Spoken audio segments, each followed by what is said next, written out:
peço, Espírito Santo, ilumine, conduza ele para nós, em nome de Jesus. Amém. Amém. É uma bênção essa mesa. Então vamos lá, Romanos, né? Em Abraão, como exemplo de fé. Do ponto de vista humano, Abraão foi fundador de nossa nação. O que descobriu ele? Se suas boas obras o tivessem tornado justo, ele teria motivo para se vangloriar, mas não perante a Deus. Pois as Escrituras dizem: Abraão creu em Deus e assim foi considerado justo. O salário daquele que trabalha não é um presente, mas um direito? Contudo, ninguém é considerado justo com base em seu trabalho, mas sim por meio de sua fé em Deus, que declara justo os pecadores. Davi também falou a esse respeito, quando descreveu a felicidade daqueles que são considerados justos, sem terem trabalhado para isso. Como são felizes aqueles cuja desobediência é perdoada, cujos pecados são cobertos. Sim, como são felizes aqueles cujo pecado o Senhor não leva mais em conta. O que acontece? Isso aqui, como Abraão, é o exemplo da fé.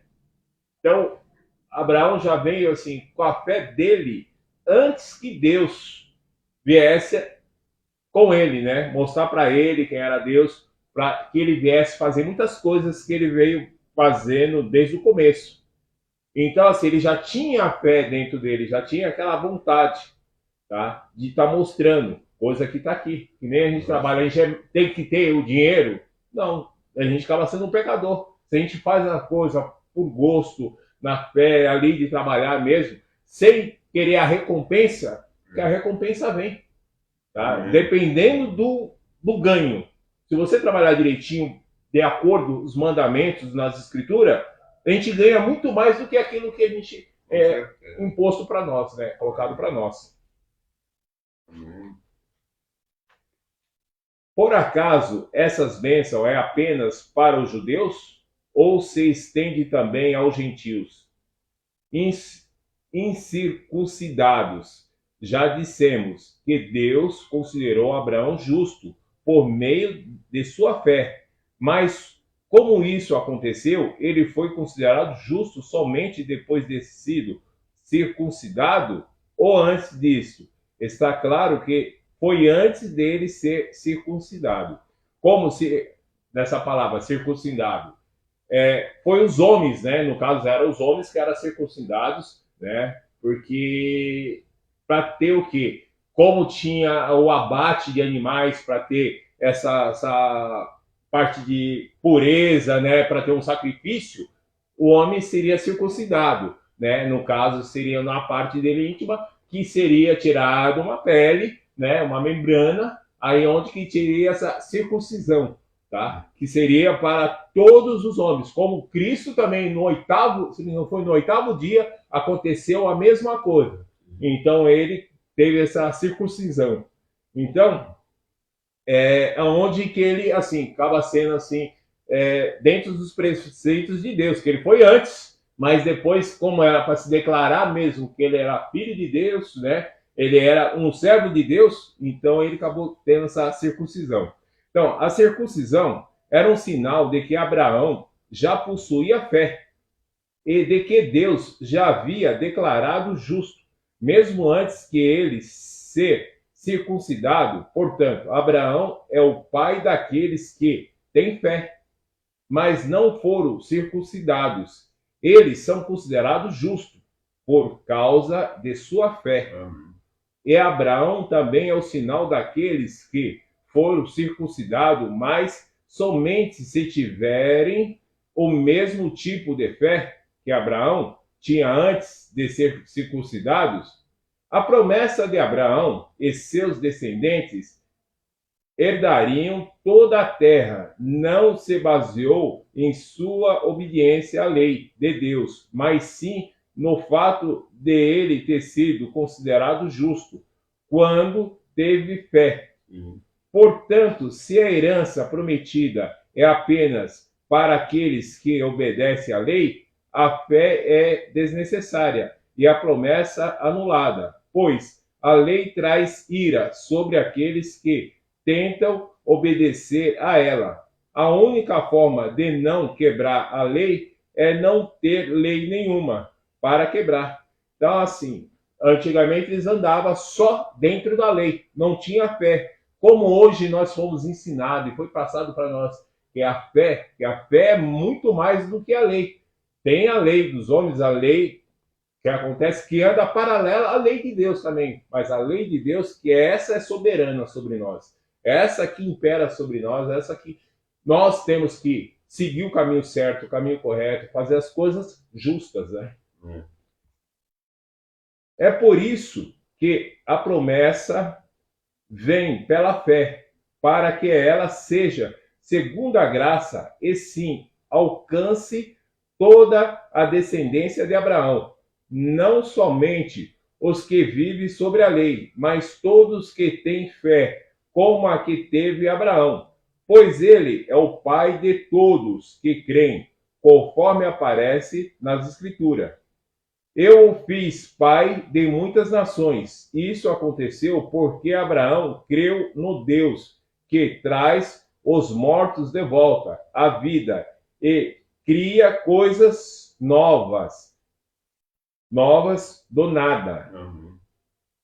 Mesmo quando não havia motivo para ter esperança, Abraão se manteve crendo que se tornaria o pai de muitas nações, pois Deus lhe tinha dito: esse é o número de descendentes que você terá. E sua fé não enfraqueceu, embora ele soubesse que aos 100 anos seu corpo enfraquecesse, aos 100 anos seu corpo, bem como o ventre de Sara, já não tinha vigor.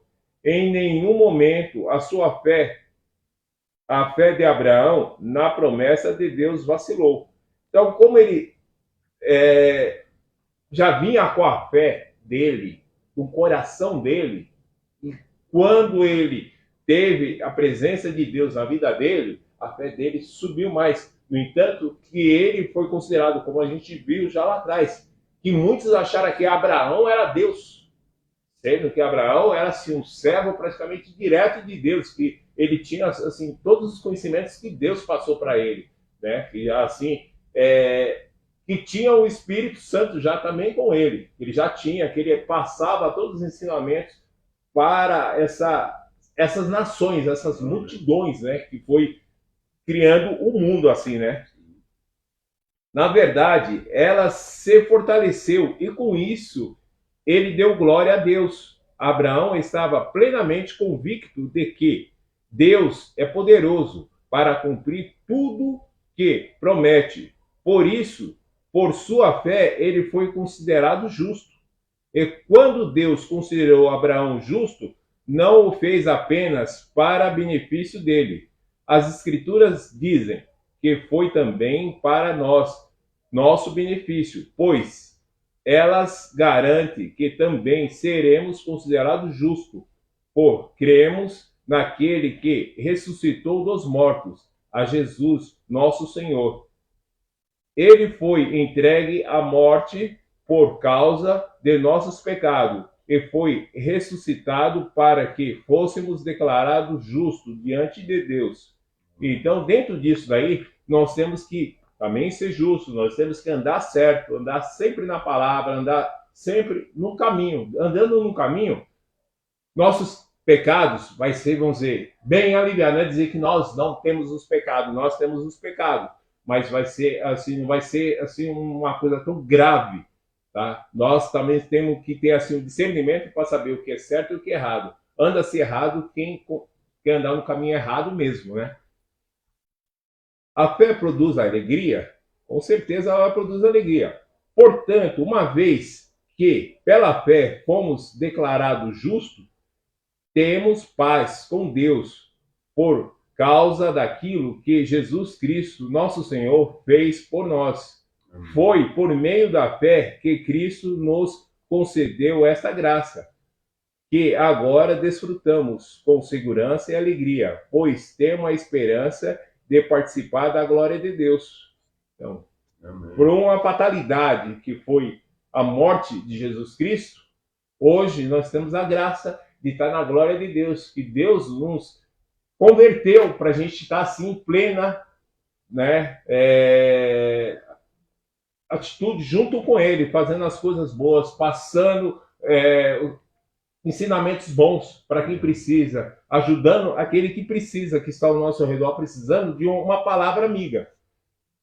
Também nos alegramos ao enfrentar dificuldades e provações, pois sabemos que contribui para o desenvolvermos perseverança, e a perseverança produz caráter aprovado, e o caráter aprovado fortalece a nossa esperança. E a nossa esperança não nos decepcionará, pois sabemos quanto Deus nos ama, uma vez que Ele nos deu o Espírito Santo para nos encher o coração com o seu amor. Então, quanto mais a gente tiver o Espírito Santo, mais amor, mais esperança, mais a gente vai estar indo assim, fortalecido e passar, multiplicar a palavra a todos que precisa. Quando estávamos completamente desamparados, Cristo veio na hora certa e morreu por nós, pecadores. É pouco provável que alguém morresse por um justo, embora talvez alguém se dispusesse a morrer por uma pessoa boa, mas Deus nos prova seu grande amor ao enviar Cristo para morrer por nós, quando ainda éramos pecadores. E uma vez que fomos declarados justos por seu sangue, certamente seremos salvos da ira de Deus por meio dele. Pois, se quando ainda éramos inimigos de Deus, nosso relacionamento com ele foi restaurado pela morte de seu filho. Agora que já estamos reconciliados, certamente seremos salvos por sua vida. Agora, portanto, podemos nos alegrar em Deus, com quem fomos reconciliados por meio de nosso Senhor Jesus Cristo. Então a gente tem que sempre agradecer a Deus por Ele ter mandado o Filho dele. O Filho dele foi a nossa salvação, né? Por tudo que Ele passou, e a gente acha que tudo que a gente passa, que eu estou sofrendo, que eu estou isso, aquilo, outro, a gente não sofre nada. É que a gente coloca assim, que a gente acha que os nossos problemas, os nossos obstáculos, as nossas dificuldades é mais difícil do que das outras, somente de Cristo, que ali, isso foi um sofrimento, isso foi uma dificuldade. Nós não passamos por isso. Então, se a gente fizer uma reflexão e olhar por isso, a gente vemos que hoje, graças a Deus, a gente anda na plenitude. E como Deus, Ele nos aceitou, Ele nos aceita, então a gente tem que andar também dentro da palavra, dentro das escrituras. Hoje, a palavra é essa. Muito obrigado, glória a Deus.